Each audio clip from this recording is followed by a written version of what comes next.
Numbers chapter 15 verse 1 to 41. Verse 1. And Jehovah spake unto Moses, saying.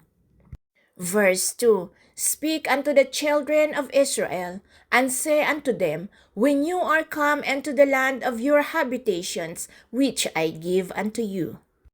Verse 3. And will make an offering by fire unto Jehovah, a burnt offering, or a sacrifice, to accomplish a vow, or as a freewill offering, or in your set feast, to make a sweet savour unto Jehovah, of the herd, or of the flock. Verse 4. Then shall he that offereth his oblations offer unto Jehovah a meal offering of a tenth part of an ephah of fine flour mingled with a fourth parts of a hin of oil. Verse 5. And wine for the drink offering, the fourth part of a hin, shalt thou prepare with a burnt offering, or for the sacrifice, for its lamb. Verse 6. Or for a ram, thou shalt prepare for a meal offering 2/10 parts of an ephah of fine flour mingled with a third part of a hin of oil.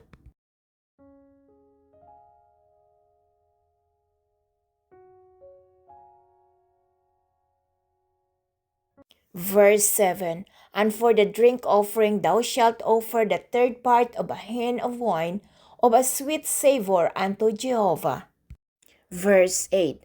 And when thou preparest a bullock for a burnt offering, or for a sacrifice, to accomplish a vow, or for peace offerings unto Jehovah. Verse 9. Then shall he offer with the bullock a meal offering of 3/10 parts of an ephah, of the fine flour mingled with half a hin of oil. Verse 10. And thou shalt offer for the drink offering half a hin of wine, for an offering made by fire, of a sweet savour unto Jehovah. Verse 11. Thus shall it be done for its bullock, or for its ram, or for its of the he lambs, or of the kids. Verse 12. According to the number that ye shall prepare, so shall ye do to every one according to their number. Verse 13. All that are homeborn shall do these things after this manner, an offering made by fire, of a sweet savour unto Jehovah. Verse 14. And if a stranger sojourn with you, or whosoever may be among you throughout your generations, and will offer an offering made by fire, of a sweet savour unto Jehovah, as ye do, so he shall do. Verse 15. For the assembly, there shall be one statute for you, and for the stranger that sojourneth with you, a statute forever throughout your generations. As ye are, so shall the sojourner be before Jehovah. Verse 16. One law and one ordinance shall be for you, and for the stranger that sojourneth with you. Verse 17. And Jehovah spake unto Moses, saying. Verse 18. Speak unto the children of Israel, and say unto them, When ye come into the land whither I bring you. Verse 19. Then it shall be, that, when ye eat of the bread of the land, ye shall offer up a heave offering unto Jehovah. Verse 20. Of the first of your dough ye shall offer up a cake for a heave offering, as the heave offering of the threshing flour, so shall ye have it. Verse 21. Of the first of your dough ye shall give unto Jehovah a heave offering throughout your generations. Verse 22. And when ye shall err, and not observe all these commandments, which Jehovah hath spoken unto Moses. Verse 23. Even all that Jehovah hath commanded you by Moses, from the day that Jehovah gave commandment, and onward throughout your generations. Verse 24. Then it shall be, if it be done unwittingly, without the knowledge of the congregation, that all the congregation shall offer one young bullock for a burnt offering, for a sweet savour unto Jehovah, with the meal offering thereof, and the drink offering thereof, according to the ordinance, and one he goat for a sin offering. Verse 25.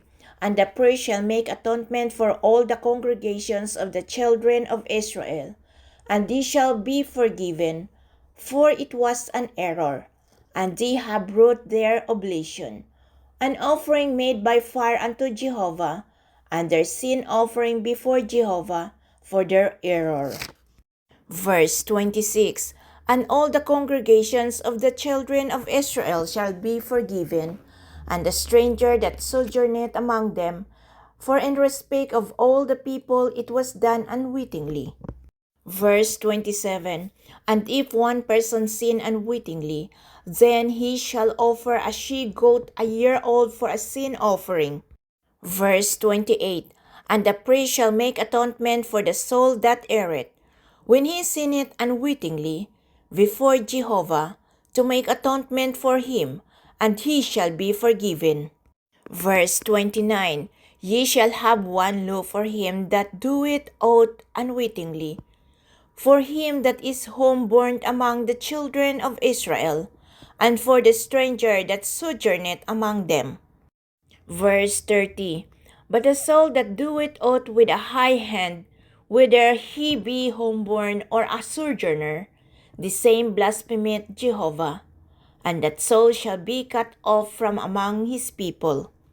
Verse 31.